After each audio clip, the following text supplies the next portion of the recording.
నూరేళ్లు తరించి నీ వాళ్ళు స్మరిస్తూ అయినోళ్ళు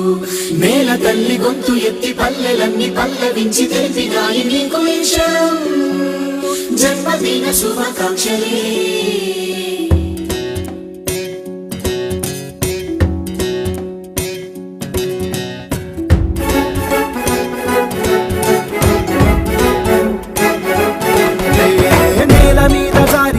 చంద్రుడా మళ్ళీ జన్మ ఎత్తిన మహాత్ముడా నేల మీద జారి పడ్డ చంద్రుడా మళ్ళీ జన్మ ఎత్తిన మహాత్ముడా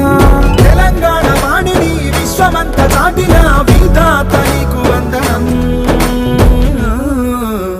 నీ జన్మ ఒక స్వాతంత్ర్యం నీ పలుకులే సందేశం నీ అడుగు ఆనందమయం కంటి చూపులే మీద జారి